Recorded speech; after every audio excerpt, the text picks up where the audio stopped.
this podcast is made possible by the generosity of listeners like you. Kindly consider a contribution through Patreon or PayPal. Links are in the details box. Patreon is a monthly subscription that you can cancel anytime, and PayPal is a one-time donation. Any amount is appreciated. And follow us on social media. We're on Facebook, Instagram, and Twitter, the handle, the Beirut Banyan. And you can find us on our YouTube channel with the same name, and you can start watching the episodes as they're released. Thank you for listening, and thank you for watching. I'm Ronnie Shatah, and this is the Beirut Banyan.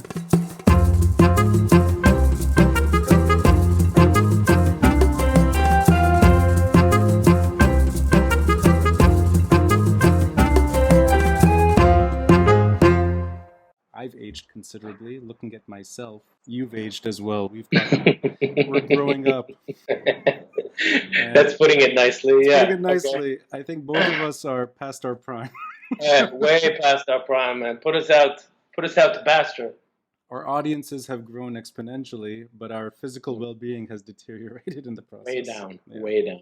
But that said, we both still sport long hair. Mine's longer than yours. Yeah. For now, yeah, okay. For now. And for me, I associate you really with two things. The first is a very sort of professional-like demeanor at Gruen, at the cafe just by Jeffinor. I used to start my tour there. I would see you, this is years and years ago, sitting with a laptop, getting your work done with a double espresso. And that was Sunday morning. I would also see you Saturday night, just across the street, where you used to live. And these were, by the way, fantastic parties. This is going back in time now. Mm-hmm. Or if we were sort of a little more adventurous, I would see you at Torino. Yep. Torino. My bet is that those conversations are far more profound at Torino than any podcast episode. Because I don't recall them. I think it's the opposite. I actually think it's honestly the opposite. There was a lot of shouting in a small, unmasked environment for many years. I really hope if there are any words of wisdom shared there that, they somehow resonate here as well, because... I don't know about that. Anyway. But it's a pleasure for me to do two things here. The first is to gauge your mind in general, because I know that this is what you do for a living. And... I also appreciate the potential disagreements we have.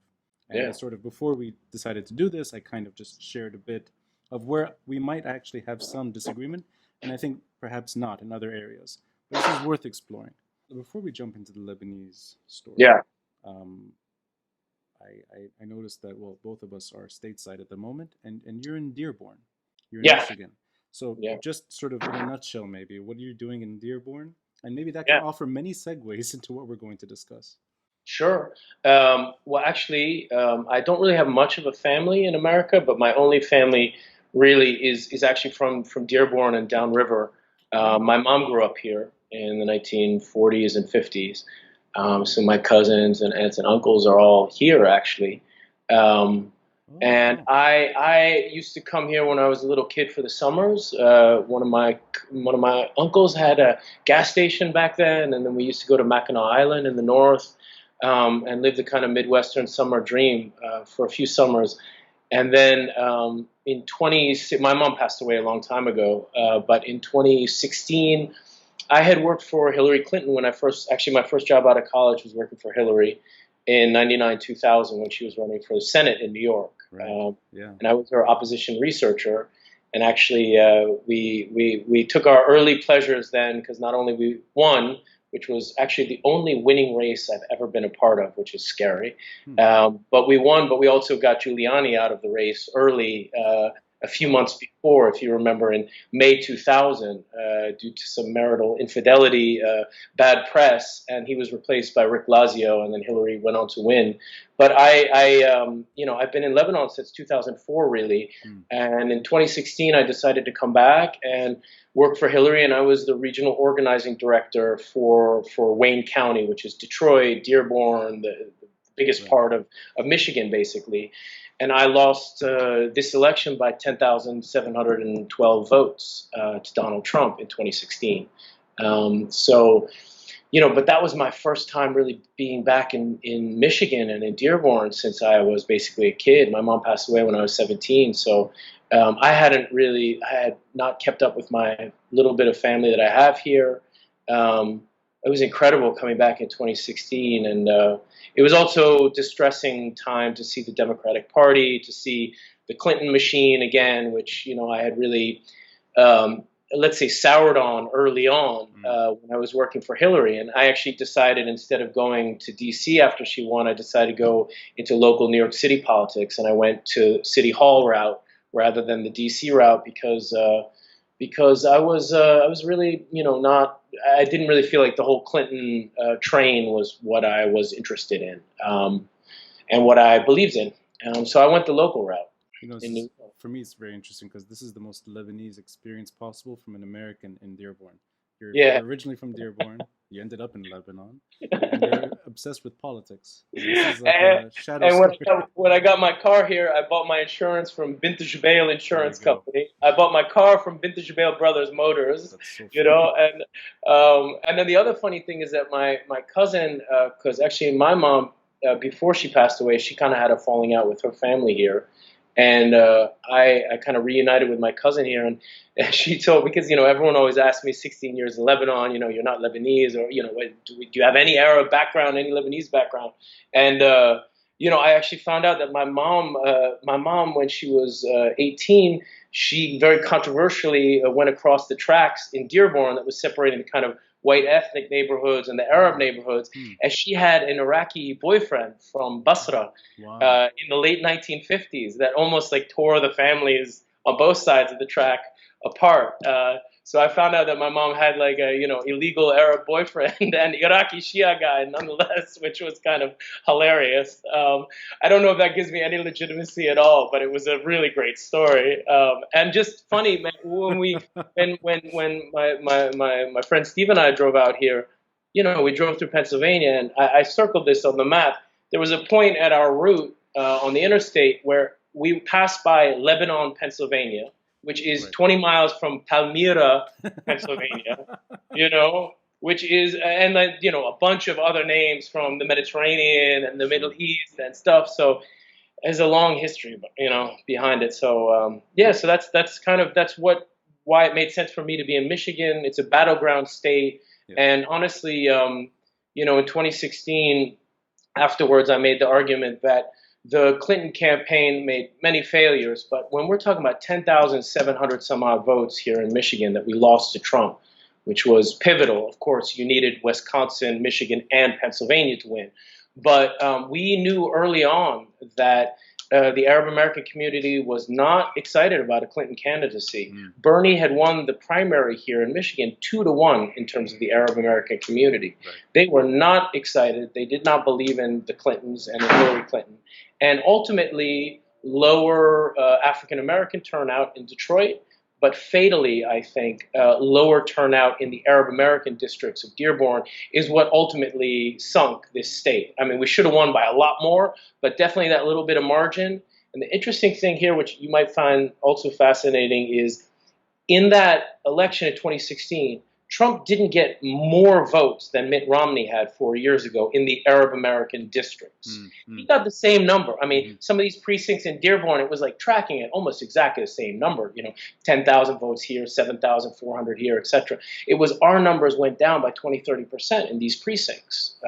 So that was really disappointing. And it was disappointing in the last few days of the election. We've been telling them for months that we have serious problems in Michigan, that the polling was not correct, that the headquarters was looking at, that our voter contact was telling us a very different story, and that we especially had problems with the Arab American community here. They realized that, but unfortunately, and this was one of the low points for me in the campaign, we had asked that Hillary or even the vice presidential nominee, Tim Kaine, just come and listen to the community. We need an hour. And Hillary does not need to lay out a plan to liberate, Jerusalem. She has to just take the time to listen to the community. Fortunately, that was one of the communities in the country that she took for granted. And we paid a pretty heavy price, basically 7 days before the election when they knew we had problems. Hillary came Hillary came to Michigan. She went to Detroit. She did an African American mainly event, which was important. But then, to my astonishment, she, on her way to the airport, she stopped 200 meters from my campaign office, her headquarters in Dearborn. And instead of, I mean, we could have gotten we could have gotten a whole bunch of community leaders together. Everyone was excited to listen to her, to hear her, to talk, etc. She went to, kind of white working class diner that was 200 meters away from our office and did a photo op with a bunch of, white working class voters, which in the heart of the Arab American capital of the U.S. was seen as a real slight. And that was the first time that the main Arab American newspaper, Arab American News, did not endorse the Democratic candidate for president. They came out very ambiguously and said, we can't endorse Hillary Clinton. And for me, with such a small margin, that was something that could have been repaired fairly easily, but unfortunately, it wasn't. Nick, by extension, are you now directly involved with the Biden campaign, or is it more just sort of Democratic Party's outcome? Yeah, the way these campaign finance, awful way that American elections work, especially since the Citizens United decision, which basically said, money can talk however much it wants in elections. These things are kind of rigged very strangely. So in 2016, I wasn't working for the Hillary Clinton campaign. I was working for the Michigan State Party. Right. Okay. So Michigan right. Which Um, gives you more flexibility in that sense. it doesn't give you, I mean, all it is about money. It was because state party limits were, much more than, it was just a way to get more money into American elections. So in 2016, I was that. Right now, I'm just a late help volunteer, like a lot of folks around the country. I came back, I was able to take leave of my job with the Humanitarian Dialogue Center, where I work on Lebanon. In Lebanon, I was able to take leave and come here for the last month and a half of the campaign, help out. I find it very fascinating because you're doing two things at once. There's a lot of grassroots sort of volunteer activity that you're involved with at a later stage, but still a vital stage. And you also sort of manage to still have the geopolitical story sort of in the background, and you're able to write about it. So you're almost able to see it from both sides. And actually, I think on both sides, you're able to see it from the very domestic and also sort of maybe the larger story at play, at least when it comes to Lebanon in particular. Yeah. But I'm going to introduce your article first, and we can kind of explore all of the above. Breaking the Cycle: A New American Approach to Lebanon, which is in Middle East Directions. I guess that's the journal for the European University Institute. Yeah. I'll say from the beginning that I spent a lovely weekend in Dearborn. I think this was last summer of 2019, and I can before the pandemic also. Wow. Before the pandemic, and it's interesting because a lot of what you wrote in that piece, these are discussions I had with people in Dearborn. Yeah. So whether it's Lebanese sort of diaspora or all types, the article resonated with me, and it resonated because I do find some disagreements, but I'd like to start with the agreements first. That more people will stay tuned to the episode that way and see what we battle things out later. So let's start with the agreement. I'm getting from you that you see a resounding failure in American policy towards Lebanon, and also that there is a need for some regional understanding, at least when it comes to dislodging Lebanon from the wider conflicts at play. And you referenced Saudi Arabia and Iran. You also maybe, in a way, I see eye to eye on this, that there should be an understanding between those countries, at least when it comes to shielding Lebanon from further conflict. Do you see room for what could be a regional push to neutralize Lebanon? And I know that word is complicated. Yeah. I know the word neutrality, we may even see sort of differences there and what that actually means. But beyond rushing to aid on a humanitarian level, whether that's upcoming meetings in France, and Macron has sort of hinted at that already, do you see a way to structurally dislodge Lebanon from any regional conflict, whether it's Saudi Arabia and Iran today or other conflicts down the road?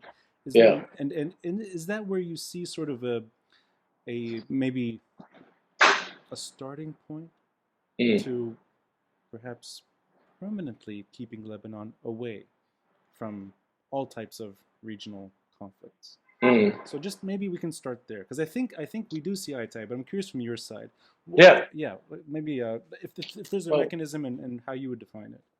well, look, the first thing is that it's really important in these discussions that in this paper, and what I'm talking about now is from a U.S. interest point of view, right? I'm not a Lebanese citizen. Yeah. So I'm not talking about, nor should I assume, what is good for Lebanese, for Palestinians, for Syrian refugees in Lebanon, for the sex, or whatever it may be. So this is a first really important thing that's I think crucial for people that are putting forward policy ideas. So that's the first thing to say. The second thing is that I think a key thing from the October 17 revolution that I think we probably agree is that neutralizing Lebanon just won't work anymore, in the sense of it needs to not just be neutral and neutralize. There needs to be deep, systematic, structural reform for the country and the people to survive. So even the patriarch's call, which is the old call of the decades that we know for so long, of neutrality, it needs to be, somehow cantonized away from the conflicts of geopolitics. Like that actually, that won't work anymore at all for people, right? It's certainly, not only is it unrealistic, I think of Lebanon as neutral, but I think given the geopolitics, but also it needs to go well beyond neutrality. So the question is there a way to give Lebanon breathing space to do the kind of deep structural reform that I think is what is good from an American interest point of view, both morally and strategically? Okay, I think it's the right thing to do. And I may personally, as someone that loves Lebanon and that's been in Lebanon for 16 years and has so much of my life there, I also personally believe that that's really important for the country and for our friends and our family and for the future. So it needs to be put on a, like you said, permanent track in that direction. So my paper is saying there's an opportunity after November 3rd, if there's a transition away from the chaotic, I would argue reckless, and quite problematic Trump administration, and specifically the kind of sometimes chaotically applied but maximum pressure doctrine, which I see very crudely, because it is kind of a crude doctrine, is if we can just stew Hezbollah and Iran in Lebanon, then that's a good objective, even if Hezbollah may be the last man standing in a collapsing Lebanon, for example, which I think is the more likely result, even if it won't actually end up in regime change in Iran and the end of Hezbollah and its independent weaponry. So I think there's a real opportunity presented by a change in American leadership, because it is the superpower in the world. Also because what's going to be interesting after November 3rd, if we win, is there may be a lot of accounting that needs to happen with key American allies in the region. The leadership of Saudi Arabia and the Gulf states wedded themselves very closely to Donald Trump, as a personality, as the driving force of American power. I think a lot of the right-wing leadership in Israel, too, Netanyahu specifically, they hitched their wagon to the Trump train. And there is going to be a new American leader in town, it looks like, and I hope, of course, that's what I'm working for, after November 3rd. And I think that offers an opportunity. I should also say something else, which is, it's not to dismiss that the Trump administration policy till now, whether by design or happenstance, Iran and its allies in the region are in a very difficult position. It's true. I don't think they're on the end. Hezbollah, like I say in the paper, is going to be the last man standing. They'll be the one to bear the brunt of a collapsed Lebanon much better than their competitors or enemies in the region or their allies in Lebanon.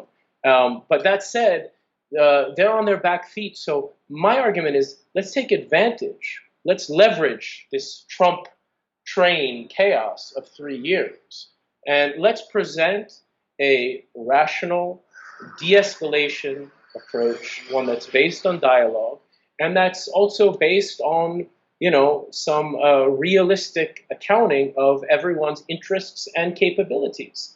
Um, we want the progressive wing of the Democratic Party wants to end the war in Yemen, and if we win on November 3rd, we will then have the votes and the executive branch in order to end arms sales to Saudi Arabia. That's a key demand now of a majority of senators, majority of congresspeople. The only thing that's preventing that from being used as leverage to kind of put pressure on the Saudis is Donald Trump and the need for two-thirds overcoming a presidential veto. So these are big changes that could, I think, all be leveraged to try and get a new regional security architecture that I think at the very least could give some breathing space to Lebanon for some deep systematic reform. Now, I'm not an expert on Egypt, on Saudi Arabia, on Iran. These are all places where I personally would love to see more tolerance, more democracy, more openness, more socioeconomic opportunity. In Lebanon, there is, unlike those countries, I think, there's a real opportunity to actually have some real deep systematic reform. There are ways in which that chessboard, I think, could be threaded to, for example, decrease the sectarian aspect of the Lebanese system, to make the Lebanese socioeconomic system fairer, to bring in a new social contract, which is really being discussed, whether it be at the street level by protesters or the French-led parlors or in the back rooms of political parties. Everyone's talking about the need for a new social contract. Those are things that are thankfully possible in Lebanon, but this country of 4.5 million that's sandwiched between probably two of the most difficult, and that's a kind word, neighbors in the world, Syria and Israel, those guys aren't going away. It's a small country, and it needs that geopolitical and regional breathing space, unfortunately. You laid out a lot there, and I'm glad you did, because you make my job much easier. In a way, you expanded on many different topics, and I think maybe, perhaps, I overshot. We may have more disagreements than agreements. Uh-oh. But well, that'll be good. no. But I'm glad we're going to go down this road together, because I think there may even be a misunderstanding in terms of the foundational flaw. And Okay. let's start with maybe what you said at the beginning, which was that neutrality, that sort of that topic, or let's say the way the patriarch approached it a few months ago and the last few weeks, that it's something from the past that now doesn't really work. I disagree there. Now, I'll explain why, and I'd love to sort of see if any of this would resonate. I think to ensure some breathing space on the Lebanese scene, you have to end the civil war. In my opinion, I don't think the civil war is over. Yeah. The fighting from the 1970s and 80s, that's sort of the most violent aspect of the war, is gone. There's no green line. There's no sniper's den. There's no sort of alleyways where you can get shot simply by crossing the street. True. There are no militia-like checkpoints monitoring people's confessions and where they go. None of that exists. At the same time, there is a group that retains its weapons, and it's a Civil War era militia. Now, I understood from your piece that you do see that group's standing as not necessarily favorable for long-term reform, and I got that from the piece, that there is room to criticize that group's position. Mm-hmm. But I sense that group's capabilities, the way they are now, not only prevents sort of the structural reform and the systematic change that you mentioned, which is desperately needed, but I think it also, by default, it guarantees that Lebanon will not only never be neutral, but that it is, in a way, locked in regional conflict. Despite valiant efforts to challenge all political parties in the last year, and you mentioned October 17, that is the magic of October 17. That everyone is exposed, period. Even if their differences are different, but it doesn't matter. It's that all of them are part of the problem. That group, Hezbollah, stands to lose the most. And I think their ability now to sort of delay desperately needed reform is really part of the story, and I see it as sort of central. And I don't mean in terms of this group and that's it. It's any group that can leverage authority, could perhaps even help corrupt, and perhaps even dismantle what most countries take for granted, Mm, which is in essence sovereignty. And I see that as a foundational issue, that it's hard to move on from a civil war environment without ending all types of groups' behavior that are really from the Civil War. They're not from a country that 30 years after the Civil War it's getting its act together. It's the mm. contrary. And you point at this actually for many reasons. Hezbollah has only gotten stronger and stronger and stronger. Yeah. And I know that you sort of emphasize U.S. Policy, Yeah. but I think it also goes beyond U.S. policy that the group has. Definitely. Yeah. Definitely. So, Of course. do you see? I see their weapons as central to Absolutely. to not being able to do basic things, and the basics are not happening, and Mm. that group is able to put pressure to Yeah. keep the status quo as long as possible. There needs to be a way to reduce Hezbollah's desire and ability to exercise violence. But that way is not going to come from direct force and pressure, and certainly not military force. Mhm. It's actually going to come from what some people call a flanking strategy, an oblique strategy, but it involves actually co-opting them deeper into the fabric of Lebanon. Okay? What that means, though, is to challenge your assumption, which is and again, as a non Lebanese, so I haven't experienced all the different ramifications of anti reform, let's call it, right? But, I opened a bar in Jamaica in 2010. By the way, I'm glad. You know what? There is a subject on it. We'll keep that for the end because I'd like to wrap it up with that very lovely addition Yeah, but to the. Yeah, we. that's those are good. I learned a lot Yeah. about Well, that's Lebanon a and bit. about That's a. embassies and Yeah. all this stuff. So We'll get to and that at the local end. corruption. That's a Yeah, good way to end our sort of. It's yeah. a lovely story. But sorry, Okay, go good ahead. story actually. But my point is that I don't necessarily see Hezbollah as itself as being if one can theoretically separate the weapons issue as a part of a regional struggle, and yes, as a part of allied action and Iranian interests and other interests, not just Iran as well. If one can separate that out, I don't see Hezbollah as being particularly a bad boy when it comes to reform issues in Lebanon. I think that my feeling over these 16 years is that when it comes to a lot of the worst parts of the Lebanese system, these involve the banking sector, finance, these involve corruption, these involve sectarianism, which a lot of the other establishment parties have exercised, including American allies, for quite some time.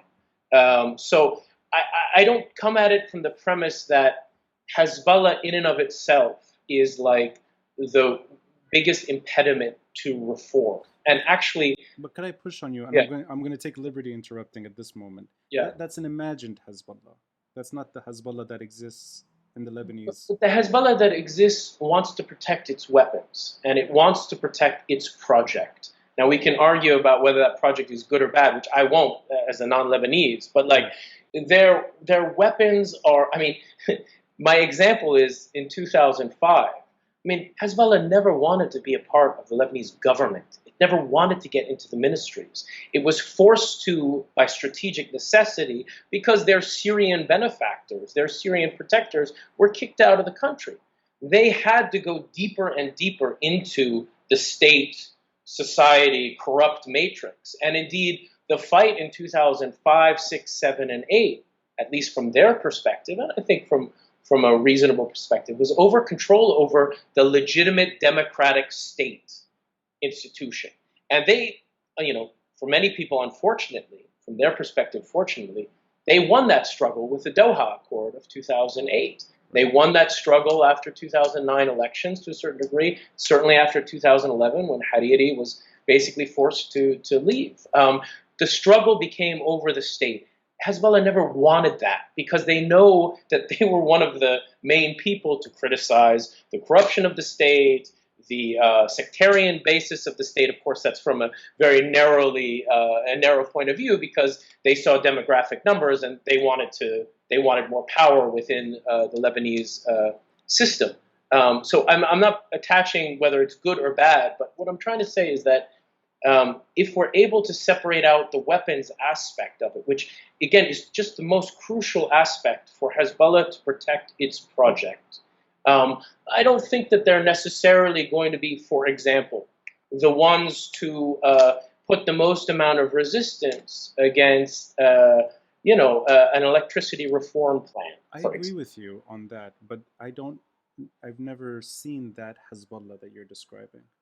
The Hezbollah that you're describing, when you detach its weapons, is the Hezbollah I think that every Lebanese should want, which is just another political party that you can hold to account. And it's a political party that you can sort of challenge with authority. And if it's corrupt, it should be ushered out or encouraged to reform. Its leadership should be held to account. I think that's the goal. And I agree with the wider sentiment that, yeah, of course, this is not a group that you can challenge effectively through force. It simply wouldn't work. The average Lebanese will pay an ultimate price for that as well. So exactly. Yeah, I agree with you. But the willingness, maybe, or maybe it's not willingness, I don't know. But the framework that you're describing is just another political party that is maybe above the fray because it's been less involved in decades-long corruption on the state level. But that said, their weapons are front and center to the post-war order. And I appreciate what you said earlier, which is they took over Syria's indirect influence over Lebanon. Which they didn't want to have to play that role, and they went into it. But I'll agree with you in that they're best served with an indirect, one-foot-out policy where they don't need to manage day-to-day affairs. I agree with you 100% on that. But whether they wanted to or not, they've crippled the current state as we know it. I don't know if that sort of there's almost like an acceptance that they are just one of many parties and their weapons are kind of side story. It's a regional story. It is a regional, and it is by and large an Iranian story, and it has its adversaries and it has an American dimension as well. But I don't know if we can talk about a Hezbollah as just a standard political party that is less corrupt because they fought. We can't. Yeah, we can't. All I'm trying to say is that after 16 years of seeing such deep corruption across, including many of our American partners and institutions and establishments, when it comes to the issue of let's say debilitating the Lebanese state, of kind of negative movements for the Lebanese state and for deepening of corruption, the idea is that there's a lot of blame to go around. One. Two, the crucial issue for me is that we shouldn't be here at this point right now. I mean, the idea was the Obama administration, in concluding the Iran deal, they believed that Hillary was going to be president. They decided, because of the political costs involved, that they were not going to try to link a regional security dialogue with an Iran nuclear deal. The Iranians said, we're only going to talk about the nuclear deal. Right. And this is taken as the kind of, the foundational error. The reason why the Obama administration, I think, made that decision was because in 2014 and 15, one, they had put so much political capital into this real huge historic revision towards Iran and a multilateral deal to try and deal with the nuclear program, which is far more of a concern to America and its allies than little old Lebanon and Hezbollah's weapons. Right. They didn't have the political capital. One, they didn't even have the political capital to get a vote on this. This is why Trump was able to just take the piece of paper and rip it up, because it was simply an executive action. Yeah. Because the Democratic Party, Obama, we didn't have the votes to do it. Their assumption their inwardly complacent and kind of arrogant assumption was that Hillary was going to win. So what you would do is you would put the Iran deal into place in 2015. 2016, Hillary would come in, and then you would be able to build on the goodwill from the Iranian nuclear program to de-escalate the war in Yemen, get a regional dialogue going, figure out the American withdrawal from Iraq, figure out the Syrian war de-escalation, and cool things down and figure out a new regional security architecture. The problem is that Trump got elected. I mean, the problem from the Obama-Hillary point of view was that Trump got elected, and what he did on day one, as we know, basically, I mean, it took some time, but more or less instituted the complete reversal of the Obama rapprochement process and went towards maximum pressure and eventually ripping up the deal. That created the climate where I think, the effort to naturalize, I won't use the word Lebanize, but to naturalize and to reduce Hezbollah's ability and desire to exercise violence, either at home or across borders. That, unfortunately, that whole process was like suddenly reversed, where we're in a confrontational situation. For me, the stupidity of the maximum pressure thing is that they were leading that train. They reversed that train. And let's be honest, the reason why largely Trump did this is because he hates everything that Obama does and wants to reverse it. And two, because Netanyahu and the Saudi leadership felt as if they had an opportunity to not have to go down the difficult road of figuring out a reasonable relationship with this huge country, Iran, which has many problematic aspects in the region, as it believes its opponents do. So that really sharp reversal, it prevented, in my view, could have happened, which is it's possible to have, for example, a discussion in Lebanon, I think, about creating a Lebanese Senate, as is called for in the Constitution. Well, actually, that's a point of agreement that I want. Yeah, it's all possible. Yeah, but I think this is where we can agree, probably. But what I'm trying to say, man, is that without the, if you have that, you can't have that discussion with Hezbollah in a climate of maximum pressure. You can have that in the climate of what was supposed to happen in 2016.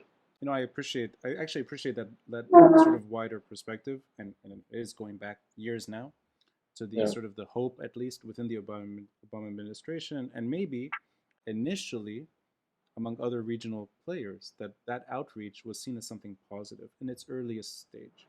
And I'm talking really 2013, maybe 2012, 2013, the sort of where other countries saw perhaps an opening to engage the Iranian regime. But it is, I think, also important to point out those are the years that Hezbollah rushes into Syria.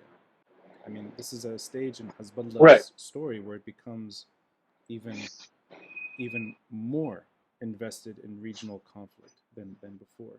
That's not a Trump era issue. That's the second term. No, that's definitely that's Obama, and remember also in Yemen too, and also in Iraq, right? But remember that those are, I mean, ironically, remember, Hezbollah and America were fighting on the same side against Daesh at a certain moment in the Syria war. The Iranians and the Americans were fighting in Erbil and Mosul together. It was Iranian, artillery and American planes that pushed Daesh back from the capital. So this is actually a moment when you're talking about the regional expansion. Yes, it's true, but there I would lay the blame on the allowing the war in Syria to go in the direction that it did. That can be a whole different debate. But also allowing the war in Yemen too. But that web, which is it's a large web, and there are moments where you have sort of odd alliances that sort of they're fleeting, but they're important to remember. And I mean, I perhaps wouldn't go as far as saying American and Hezbollah soldiers standing side by side, but there were common interests, at least in some stages. But at least in the Lebanese context, this was detrimental to Lebanon. You have Lebanese going to Syria. Initially, a group that was denying its involvement. And then later, sort of, that becomes its raison d'etre. It's almost like Israel takes a backstage to the narrative. So that becomes extremely, the potential for violence in Lebanon, and the state's inability to control. It's not just its borders, but to be able to even have a say in how Hezbollah operates outside Lebanon. let Yeah. alone inside. It led to moments within the Lebanese context that I think were favorable to neutrality. And I just want to go back to there briefly. I know we kind of punched it a lot, but let's Please. just touch on it again. I mean, there is a Ba'abda declaration in 2012, where the Lebanese state, sort of the president, Michel Sleiman, says a disassociation policy. I think that's good enough. You don't need to have this sort of romantic view of neutrality. And I don't think, I would agree to a point that neutrality is maybe it's not exactly what people are. We're not talking about taking no sides between Israel and the Palestinians and that stuff. I think it's more disassociation. I think it's saying if there's a regional problem, don't get involved. Yeah, but that was tough, man. Remember, I mean, in those period, at the end of 2012 and 2013, 14, I mean, there were like car bombs coming almost on a weekly basis into Lebanon. You know? But that's my point, is that the disassociation policy that Hezbollah signed on to at the beginning, not only in signature, without any sort of desire to implement it, would shield. The idea is to shield Lebanon from all of its neighbors and regional problems. But it's nice sentiment, but it wasn't going to work. It didn't shield. It can't shield. The dynamics are too powerful. Because Hezbollah escalated its involvement in the region, it invited more and more destabilization. I got you. We get into a cart before the horse, chicken and the egg sort of thing. And I mean, not chicken before the egg. On the contrary, is that Lebanon has no role in the Syrian war. There's no chicken or egg there. It does have a role. It's neighbor. But and it's sharing. I mean, So this is where I think. Well, you can't disassociate it. This is, I think, the fundamental. It's a part of the regional war going on. No, I know, and this is the fundamental disagreement I think we have. And I was going to save it for the end, but let's put it up now. Yeah. And you tell me if I'm wrong, because I really want to know if you see this as sort of too far. I think you have a default tolerance to Hezbollah, and I want you to tell me if that's right or wrong. Tolerance to the current version of Hezbollah, not the one that we were describing earlier. That is a political party, separate from its weapons altogether. Not that. That's the desired, I think, version of Hezbollah, but not that one. I'm talking about. There's an acceptance of Hezbollah's narrative, and I read that sometimes, not just in this article, but in sort of from time to time, I stumble upon work that you've produced. That there's not a preference to Hezbollah. It's not like that's the group that I would join. No, not that. Not that. Yeah. On the contrary, you spelled it out several ways that this is not your conflict. You're just But I do sense that you're almost defending their version of events, which I think that's the narrative that they would produce. That yes, there's a conflict next door. We have a role to play. So, look, for me, a key interest of American policy is to reduce Hezbollah's ability and desire to exercise violence, whether at home or abroad. So my interest is, how can I reach that? What's the most reasonable way to reach that objective? And I think it's unreasonable, and history has shown that to try and use force and pressure against Hezbollah, it actually produces opposite outcomes to those which are intended. So if we want to use the word tolerance, again, there's not a value judgment of whether Hezbollah is better or worse for the Palestinian cause, for Lebanon, for Shiism, for whatever it may be. I don't have a dog in that fight. Right. What I do strongly believe is that we don't have to tolerate, as American policy, we don't have to tolerate Hezbollah or not. The idea is to recognize facts on the ground, the reality of their power, and what is the best way to reduce their ability and desire to use violence. Okay? Now, if that means that I don't believe that I don't care, I don't think they were right or wrong about Syria. I don't have a point of view on that. Okay. That's not my fight. I mean, if I was Syrian or Lebanese, I think I would be entitled to have an opinion on that. Okay. I, as a human, personally do, of course. But if we're talking about American policy and American interests, my point is, let's say Hezbollah is totally wrong and they did awful things in Syria, which of course they did, and many actors did, including my country as well, including a lot of pro-American parties, etc., including pro-American allies or state allies like the Turks, etc., etc. But be that as it may, right, without getting into a moral judgment about that, I believe in a different approach to try and get to the end result. And if you want to call that tolerating Hezbollah, I would think of it somewhat differently. It's about realistically approaching the problem that Hezbollah is for U.S. interests. And what is the best way to address that problem? And I think the best way is not to try and attack it, put more force and pressure. In fact, it's to draw it deeper into a reformed, more sovereign, more a Lebanon that is, let's say, shielded like you want from the regional and geopolitical pressures. But that means, Ronnie, that we have to have a plan to deal with those geopolitical pressures. And that's why in the paper what I'm calling for is exactly what the Biden campaign has called for. A return to the Iran deal and a regional dialogue. Let me ask you in terms of just lexicon, it's repeated several times in the piece, there's almost like a pro-US Lebanese conglomerate of groups, and then there's an anti-US, or like not that blunt, but it does come out that it's American allies, American adversaries in Lebanon. Do you, and I'm asking you as sort of the person you just described, who doesn't have a dog in the fight, do you see Lebanese that are speaking against Hezbollah's weapons as default American allies? Is that sort of a position that, and therefore comes? That's what I disagree. Yeah, this is what I disagree with. This is why I talk about a return to the Eisenhower doctrine. When American Marines first landed in Beirut in 1958, they thought that there was going to be a Moscow on the Mediterranean. They landed with tactical nuclear weapons for the first time in a theater conflict offshore. They thought that Nasser was going to be king of Lebanon, and that the Soviets were going to install a major military base there. What they discovered was that, and this is a long story, but one important lesson, which I point to the NSC memo that came of this, which was, I think, has, I know it's in some ways it sounds overly broad and maybe even cliche, but I think it's the kernel of a different approach, which is to say that, they thought when the Marines landed, they thought they knew who America's allies were, specific parties, personalities, etc.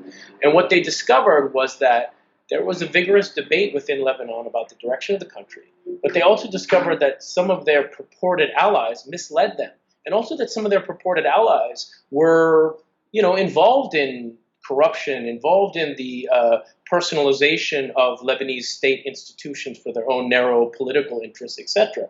But what I'm trying to say from that, if we fast forward, is, what I hope we can agree on this, and I think this is one of the key lessons for me of the October 17th revolution, is that, a lot of America's allies over these decades, even the ones that have been the best at kind of opposing Hezbollah, some of them have been involved in some of the things that are killing the country. They're killing the country. Let me expand on that. And that's a huge problem. And I agree with you on that. I want to expand on that. Well, there's two things here I want to get into. The what force and pressure really is at the moment vis-a-vis Hezbollah in Lebanon. But before that, I'd like to go back in time with you, because I appreciated you're referencing a doctrine from the 50s and sort of a different era altogether. I'm going to quote you here. Our men in Beirut, disproportionately investing in specific personalities and parties deemed at the moment to be pro-American, rather than in strong democratic institutions for the country as a whole, became the default setting for protecting U.S. interests and, as well as all too often claimed, perceived Lebanese interests. So I'm going to take issue with maybe what you see as perceived Lebanese interests. Do you apply this sort of what you just did that code to a Lebanese politician, personality, or a political party that states that there should not be any sub-state weaponry today? Is that a perceived Lebanese interest to you? What I don't like is when, especially And in sorry, I'll just interrupt. Only in that if it lines up with American interests, yeah, does that no, automatically to you, is that a toxic relationship? That it's sort of it's no no, longer not Lebanese necessarily, that it gets tied up with American strategy. all I was trying to say there is that, especially since the end of the Cold War, America's unipolar decades, we have had a propensity to speak in the name of other people's interests. And that's one of the key problems that I myself personally try to avoid. And that's why I started this conversation by saying I'm not speaking from Palestinian refugee and Sabra Shatila's interests, or from a religious guy's interests, or from a woman that is facing, domestic abuse in Lebanon, or that's suffering from the sectarian system, or Lebanese interests. I'm talking from an American interest point of view, and we can have a discussion about why and what that means. But all I was saying there is that, all too often, and this especially I think was unfortunately operative in the Cedar Revolution moment, after the Syrians were very, deftly through diplomatic work, not through force and pressure, but really through diplomacy, were forced to leave Lebanon, more or less. That we, for those years, we really speak in the name of the other. We speak in the name of Lebanese and what Lebanese want.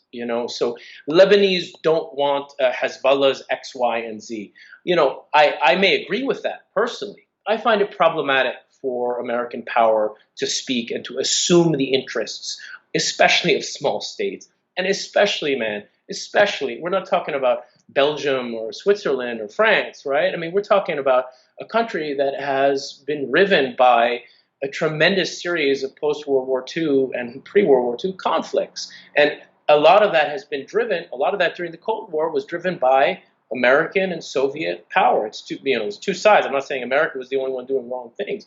What I'm saying is that at this unipolar moment, we had a chance globally to kind of breathe and to recognize that we had a huge preponderance of power, and that should allow us to be more flexible in offering concessions to our enemies, to trying out new modus vivendi, to trying out new forms, because we could be more flexible. We had the power to do that. And that's why after 2005, I wrote a paper, but with the incoming Obama administration in 2008, which was kind of titled, unfortunately, the same sort of thing that I wrote in 2020. But it was at that moment, man, and this is maybe where we agree, Hezbollah was not as strong as it is now. And I believed in 2008, coming out of the Doha Accords, that a new US-led approach, especially by the new Democratic incoming administration, could really help to reduce Hezbollah's desire and ability to use violence, and that there could be a peaceful, non-military way to slowly, over time, hook its independent armed arsenal to sovereign, democratic, just Lebanese institutions. And I think that there was a pathway. My problem now is that if you fast forward from 2008 to 2020, for a variety of reasons, Hezbollah is way too strong, and they're way too much of a absolutely essential part of the regional conflict that's happening, and Iranian interests as well, as a part of this titanic struggle. There's no way to deal with Hezbollah's independent weaponry a reasonable way. I mean, a way that doesn't lead to a lot of collateral death and destruction, and that I think is morally wrong to sacrifice, because those dead people don't get to vote on it, as but one thing. But now we need to deal with that we need to de-escalate that regional situation in order for anything to be done on Hezbollah's weapons or on reform. So if we can give that breathing space, I think there's a reasonable pathway for Hezbollah's weapons. Let's remember, it's very interesting. Nasrallah gave a speech in February 2000. I was working for Hillary at the time. And this was when Hafez Assad, the president of Syria, was on his way basically to Geneva. You've aged both of us right now. That's well, there you go. 20 years ago. 20 years ago. It was the collapse of the Syria-Israel peace track was in March of 2000. And I can go into a whole, issue of how our campaign in New York played into that, but be that as it may, Nasrallah gave an interview and also a speech. And we have this in my edited collection of his speeches that we did a while ago. And it was very important because he was asked a very provocative question by an Egyptian interviewer. What would you do when there is an Israeli embassy, an Israeli flag in downtown Beirut, because Syria is going to peace? Syria is going to peace with Israel, brokered by the U.S. And Nasrallah answered, we are going to object to this Israeli presence. We're going to organize conferences against it. We do not want these people trading in our regions or doing business in our regions. Basically, what he was saying was, we're going to have to do a BDS, because the hard power at that time with 20, 40,000 troops, Syrian troops and Mukhabarat and others, they didn't have the balance of power to try and militarily oppose what looked like in a few weeks was going to be a peace deal that was going to put Lebanon, Syria, and Israel at peace. Hezbollah was going to have to integrate its weapons, lay down its arms. But Nasrallah said, I don't think the region is going in that direction. And I think ultimately the Israelis and the Americans will not be able to conclude the agreement. Now, of course, he gave a lot of honorifics to the Arab, and resistance credentials of Hafez Assad, which, probably he actually didn't really believe much in. But in the end of the day, the U.S. and Bill Clinton was unable to do a deal, and the Syria track fell apart. And Hezbollah was not confronted with an end to its weapons. So what I'm trying to use with that example is, we're at a peak, 20 years later, the price for Hezbollah to start to put its weapons in the service of, that's a later point, or even related to sovereign democratic institutions in Lebanon, that's going to take, that price is much higher. And it's definitely now linked not only to the kind of, the Syria track as it was 20 years ago, but it's related to the titanic struggle between Israel, Iran, Saudi Arabia, and the Gulf states. And that's where this new administration, I think, is going to try to work. And unfortunately, for me, that's the only hope of peacefully dealing with Hezbollah's independent weaponry. Without going too far back, and sort of this would, I think, it would be a mini series of conversations, because I really like that you referenced a speech that I don't think of sort of those older speeches, because it's almost like a bygone era, and but it does also prove a point, which is Hezbollah is not an independent actor on the Lebanese stage. If the Iranian regime were to collapse, you have an Iranian regime that is suddenly not interested in Hezbollah. Hezbollah will be very vulnerable. And Hezbollah would have to calculate its decisions. And you know what? They've done that many times. So that's not, they will not stand in the way of a Syria that is negotiating with Israel. That also perhaps includes other chapters where they were less inclined to fight in the south. And this is in particular the last few years. Mm-hmm.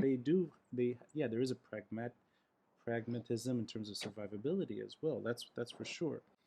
But in these last 2 decades, Hezbollah has had so much operating space to dement the Lebanese state, and I think that's what's missing from this conversation. To what? To dement? To dement the Lebanese state, and I mean this in sheer violence. I don't mean this in terms of politics. I don't mean this in terms of their entering parliament and becoming ministers. None of that.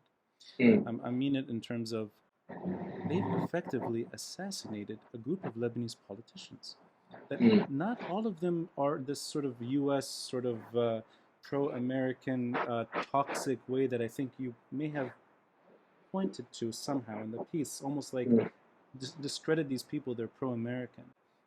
This includes intelligence officials, this includes MPs, this includes a former prime minister.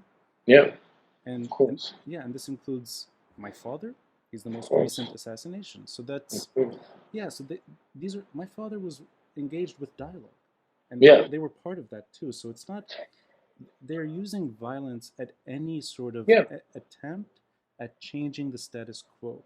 Now that goes back. I don't know about that, at any attempt to change the status quo, because there have been many times where, because of a balance of power, they've been forced to concede, to shift, to change their approach, etc. For me, the question is, how do you find that non-violent way to do more of that? That's what I'm interested in. Let's go there. That's a nice segue.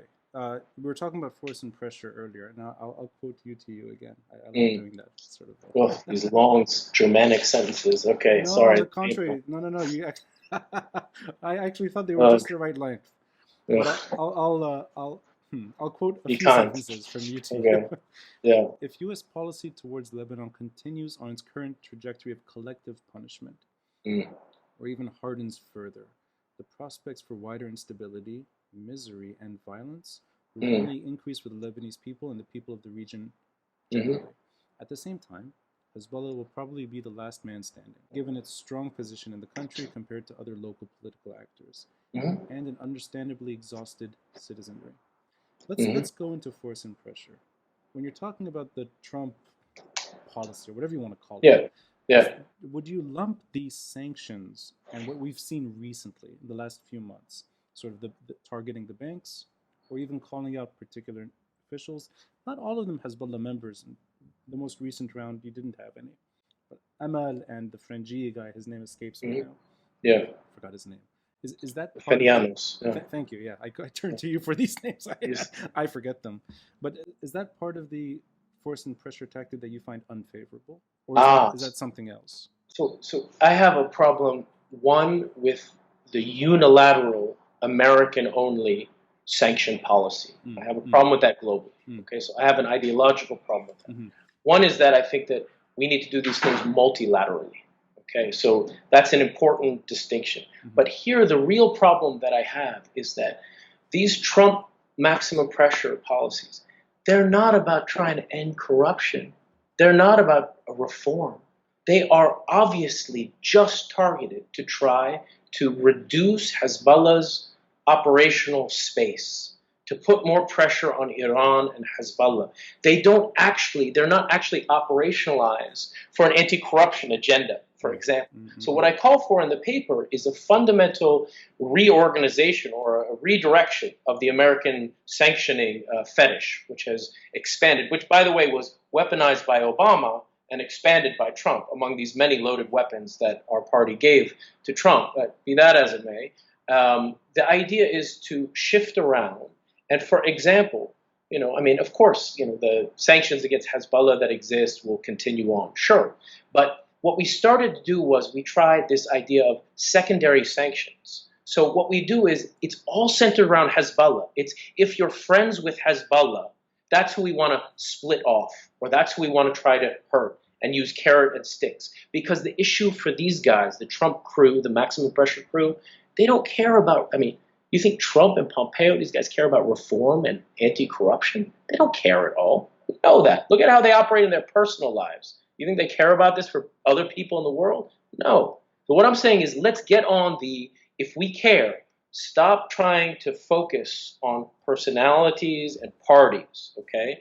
And give Lebanese institutions the robust tools for doing the anti-corruption work. So for example, I think you and I know there's a lot of corruption in the country, right? So, why is Berri's number 2 being targeted and why is Clement Rangier's number 2 being targeted? We know why. It's because of their relationship to Hezbollah, because this is maximum pressure against Hezbollah and Iran. They don't give a damn about reform in Lebanon. But what I'm saying is let's turn that around. And what it should be is, and what's cool about Lebanon, is there's actually a lot of room for agreement on a multilateral level. So, for example, corruption in Lebanon, as opposed to corruption in many places in the country. Is there going to be a UN veto by the Russians or the Chinese over anti-corruption sanctions, for example? No. And that's much more powerful because that has more legitimacy. It has more effect, by the way. It's harder to do. Yeah, you got to do the hard work of building coalitions when you do multilateral actions like that. Europeans can get on board with that. But what should they be focused on? They shouldn't be focused on whether or not Ronnie is friends with Hezbollah or whether or not there's a Shia or a bank in a Shia area, as is unfortunately one of the rumors that we're hearing now, and which indeed is a part of the draft legislation by hardcore Republican Trump people currently in the Senate, is to have Treasury Department sanction banks which are in Shia areas. Okay, so that's the road we're going down, which I would argue, the stage has been set for that for quite some time. I'm saying let's reorient it.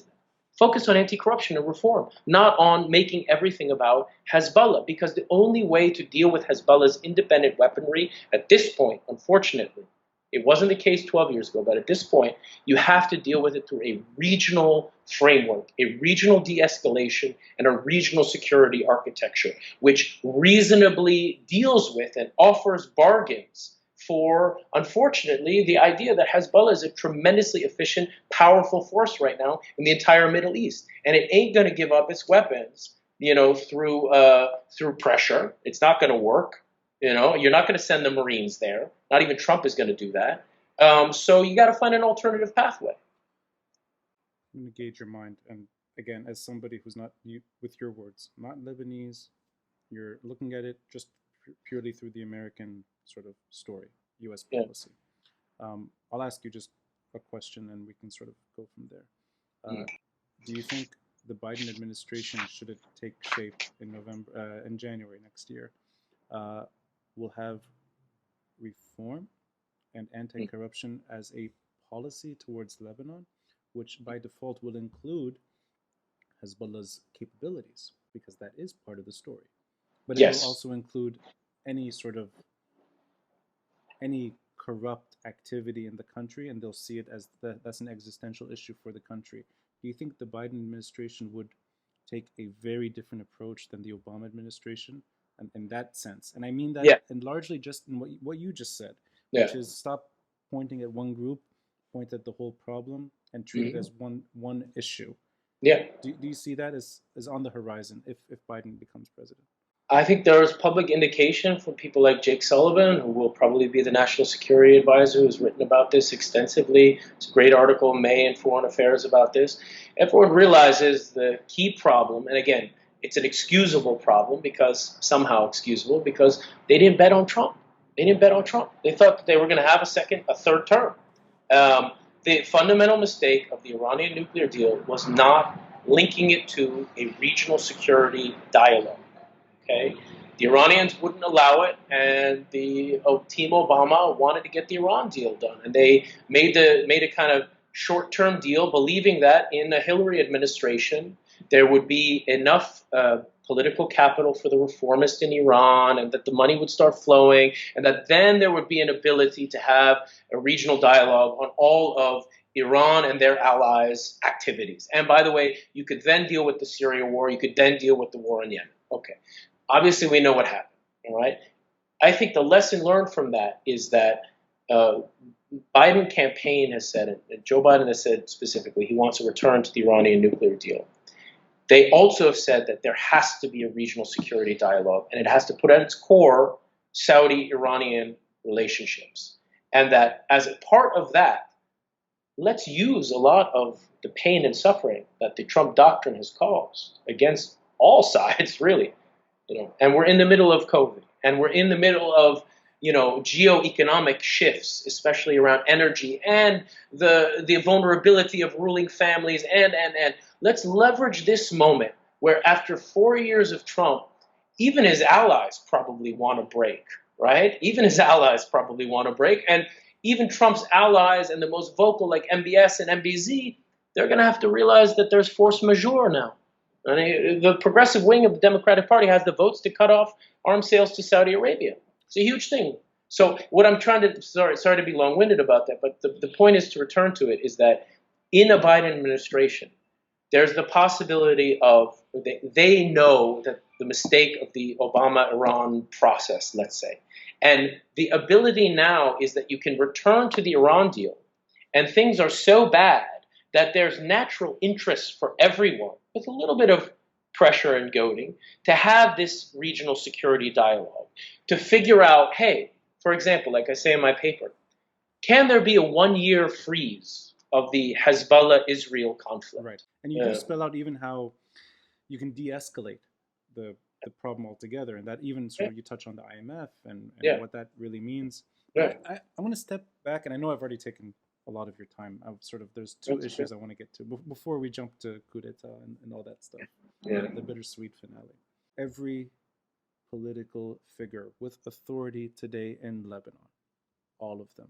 Whether it's the caretaker prime minister, whether it's Hariri before, whether it's Hariri potentially returning, Birri, the names that we mentioned earlier, the number twos that are involved, everybody. Aoun, Jaja, the whole crew, everybody, and I know I'm leaving many names out, that they are still around because they are either direct or indirect supporters of Hezbollah's status quo in Lebanon.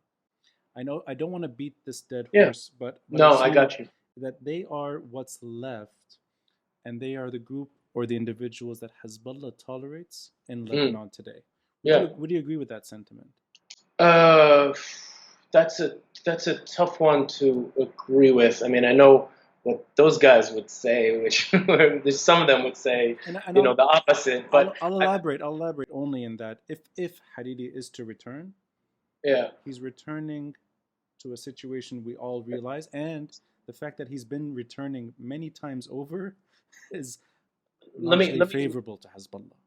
Let me answer it that way or this way by saying that I think from a personal moral point of view and from a U.S. interest point of view that leaders in Lebanon who want to go down a path of confrontation that likely leads to violence and very bad outcomes, and by the way, won't work with Hezbollah, I think that that's extremely reckless. Now, I'm saying that from a personal moral point of view, that I don't know if I have much standing to say that, as much as I love Lebanon, but from a U.S. interest point of view purely. Confrontation with Hezbollah militarily.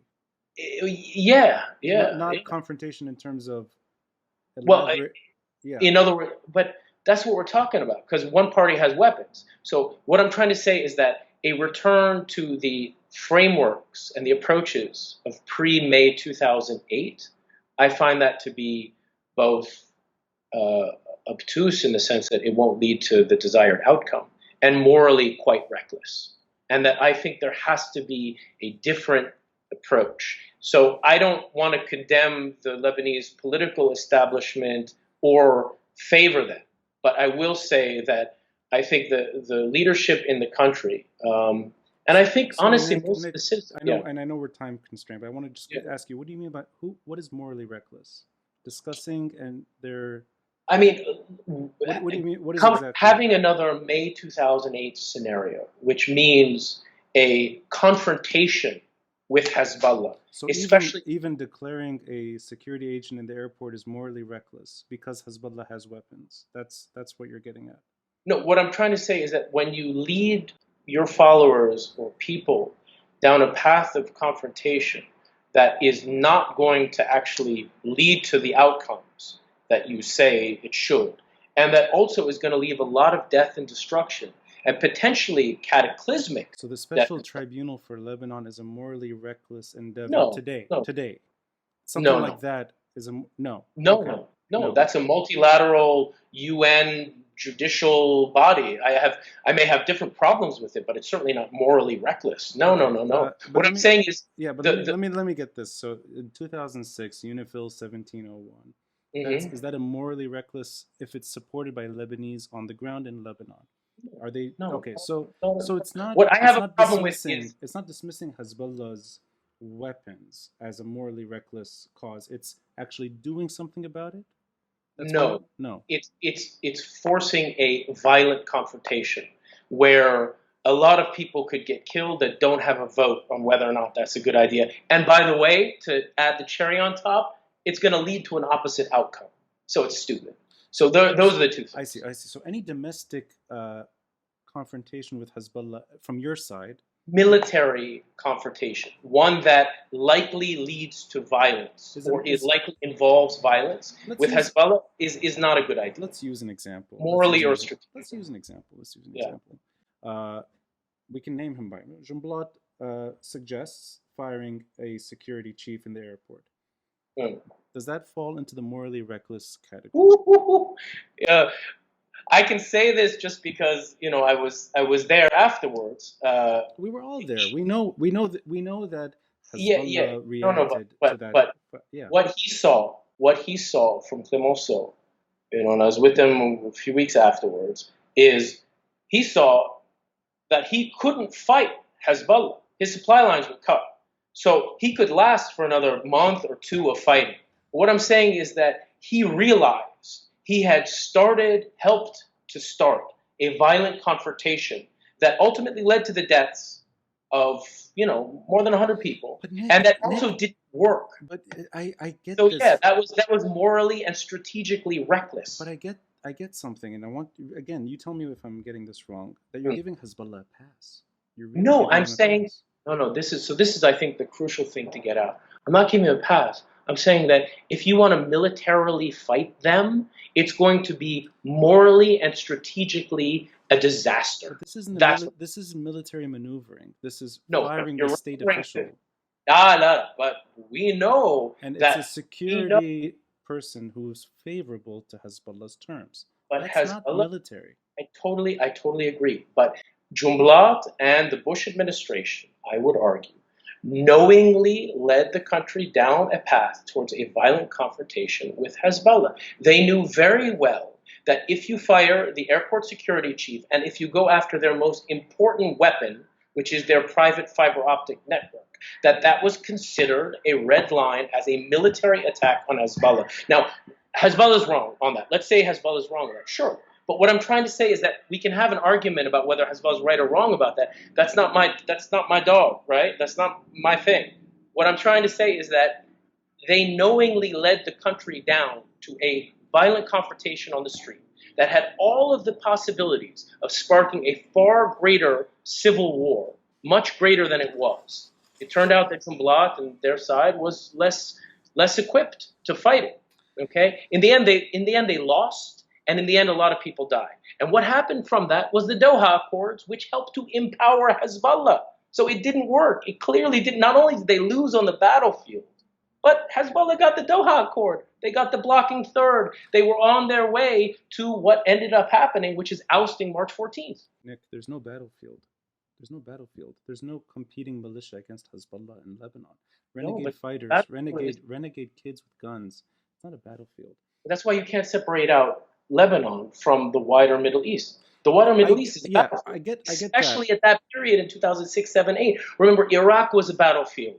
Remember, there was a whole there is till this day a titanic struggle. It's a war going on. I agree with the inevitable outcome, which is that it is a regional issue for sure. I think it would be very difficult to make this only a domestic story. Hezbollah is not a domestic story today. That is clear. That is clear. Yeah. But that said, I think it exposed that they are the power brokers, at least when it comes to the security of the state, the sovereignty of the country, and turns out they had the hard power balance. Yeah, and I don't know if maybe there's a disagreement here that they eliminated politicians who were willing to do state functioning, not violence, not militia-like opposition. They killed state builders. So that's part of the story. And I don't know if we should have another episode. But remember at that point, it was very important to put that into context. There were 150,000 American troops in Iraq. There was a huge war going on. So when America's local allies talk about a certain perspective and a direction towards Hezbollah or their opponents, they're talking about that with the threat and with the actualization of American power, military power, being deployed all around. I think champions of Lebanese sovereignty in Lebanon should not be dismissed as American allies. I think. That's not a bad thing. I don't think there's a problem with American allies. So, before ending with Coup D'Etat, which is still that's the hanger, maybe we can wrap it up on this point. That I would not go as far as saying that this is an outcome of U.S. mismanagement or poor decision-making or bluster or everything that you described the Trump era, which has been extremely chaotic. I think, if anything, the events largely since 2005, but primarily since 2006, have exposed Hezbollah for really what they are. And this is a civil war era group that functions today with a lot of flexibility. and they also have entered politics, and they are obviously embedded in the domestic quagmire, Yeah. and they have a regional say. And I think it's impossible to get to the bare minimum. This is my personal opinion. The starting point, I think, should address that group's capabilities, not put it on the shelf for later. And that's why the noble goal, I think, you may not think it's noble, of neutrality, or at least the attempt to shield Lebanon, which you suggest in your piece that there is a need for it. There's a way to do it, and there's a way to do it. I think that solves Lebanon's problems in the long run. Which is that you don't need a country to fall apart whenever there's any regional problem. You don't need a country like Lebanon to endure 30 years of Syrian mismanagement, or roughly 15 years now of post-Syrian order decay and chaos, corruption, and the like. So I think Lebanon deserves a break, and I think it deserves a break from Hezbollah's weapons. But the question is how you get there. That's the question. How do you get there? That's the difference between us is, I'm not more tolerant or loving Hezbollah's weapons more or less than you or whatever. It's a question of how do you get to that endpoint of normalizing Hezbollah.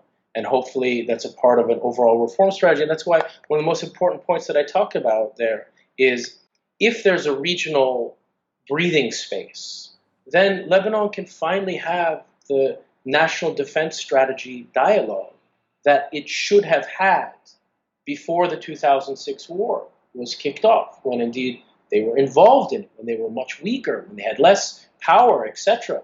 That should start now, but that can only start, that national defense strategy, and figuring out how non-violently over time you relate Hezbollah's weapons to legitimate state institutions. That dialogue can happen, but it can only happen if there's breathing space in the regional framework.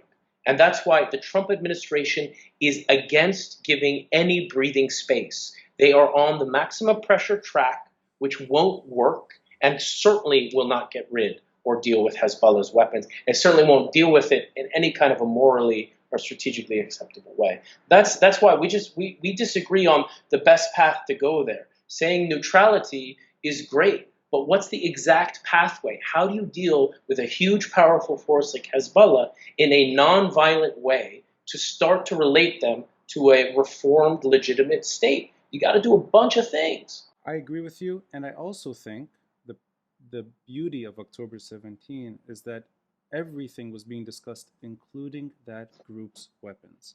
True. And I don't think they deserve a pass simply because they're too powerful right now. And I agree, it is definitely beyond Lebanon's borders. Yeah. And that is true. And how you get there, Macron seems to be still betting on either basic reforms or humanitarian aid. He's betting on the Biden administration. He's betting on change. Let's say he's betting on many things that may not pan out in the end, but whatever those bets are, I think they would be better served to have a conference the way you're describing and the way you elaborated in your piece, where Hezbollah's weapons are discussed in a regional context. But that's why I'm confused by how you read my paper, because I'm not giving a pass to Hezbollah. I'm putting their weapons as the centerpiece. I'm just saying there's a different pathway that's reasonable, morally and strategically, to deal with it. No, that's all. I read from your piece, and I could have gotten the wrong conclusion, maybe. Yeah. Is that reform is a noble goal, and I share that. Yeah. Hezbollah is too controversial right now.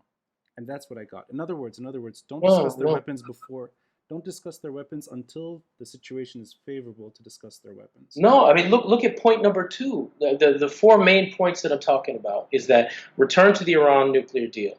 2 is a regional security dialogue, right? What are the 3rd and 4th points? First of all, the 3rd point is about the U.S. needs to put pressure to end Sheba farms, right? I may have misspoken. You do lay it out. Okay. Yeah, I mean, it's a centerpiece. It's a centerpiece. Yeah, but you're betting on a year-long pause between Israel and Hezbollah. In other words, the stage is not there. That is something you should shoot for in the long run. Right now, Hezbollah is exactly what we should accept. Yeah, but you cannot imagine any peaceful dealing with Hezbollah's weapons if Israel and Hezbollah are in a hot war, which they currently are, especially in Syria. That's a disagreement, and I wish we had more time to get there. Actually, Okay, that's something. Maybe we could do this another time, because actually it's a very productive disagreement. That we've had. Yeah. And it's too bad there were a lot of agreements too, but maybe we can get to those next time as well. Deal. Let's wrap it up with a nice story. Coup d'Etat. Were you there on Halloween? The first Halloween we did? Did you come down there? I came, I think, the first few nights. I don't know if it was the first few nights. I don't know if it was like I don't think so. No, not the first one. But I mean, let's just hear it from your side. Can you take us back to a different time altogether for a moment? Imagine, August 2010. So this is before Bouazizi in Tunis, in November. This is before the Syria revolt, before the Arab revolts. And really, when we look back at this period of post-2009 elections, there was a real, for me, and this was the Obama administration, there was a real chance to not have benign neglect for Lebanon, which favors Hezbollah, as you've said, and I think a lot of people agree, but for really starting to address de-escalation, a rapprochement track with Iran, and also putting pressure on Lebanon for some real reforms. But unfortunately, the Obama administration didn't get on that track when it came to Lebanon for many reasons. And so, at that time, so you opened a bar. So we started a bar. So we opened a rooftop bar that if you can't affect policy, just serve a few drinks instead. In a lovely spot, by the way. A great spot. Sadly, right in front of the port. Of course, it was destroyed in August, and some people lost their lives around Ibn Nazir and that area. Very sadly, it was nice because it was the first rooftop bar where you could see Skybar, the VIP sort of glitzy one. And we actually, we used to get free fireworks because when Skybar had their $1 million firework evenings, all of our patrons were able to enjoy it. But, they told us, I do like this kind of, maybe it's silly, but they told us that no Lebanese, and especially Lebanese women in high heels, would ever walk up 5 flights of stairs to a roof, There's no elevator kind of thing. And I'm proud to say that, we bucked the assumption of the VIP Lebanese milieu. My first night there was with a woman who was wearing her high heels. And she was talking about Napoleon, how Napoleon used to wear heels and he could do this, so she could do it too. And actually, I'll say this. I spent many evenings at Coup d'Etat. I loved the background traffic because it's not the usual Beirut traffic. It's the highway traffic, so it's soothing. The view that was unblocked, unfortunately, it's the port, but for many years, it's an expansive view. And honestly, it was a place that you could go out, have a great time, but not feel like you're forced to look a certain way and maybe sort of spend outrageous sums. Yeah, I have only fond memories of Coup d'Etat. That's nice to hear. And I'm glad for one thing in particular, we're friends and we can disagree on something that's, for me, unfortunately, become so personal and so part of my own life. But I think we kept it civil. There's a lot more I want to get. I'd love to keep talking with you about other issues as well. We may have, by and large, more agreements than disagreements. Who knows? But anyone that's been listening to this episode, the article will be linked to the details box. The video version, we both, we're very old, but that's fine. Stop. We'll do it again. We'll do this again before we completely expire. Oh, jeez. Good luck with your upcoming events, and the next few weeks are very critical. So let's stay in touch. Maybe we'll do this after the election and see what happens from there.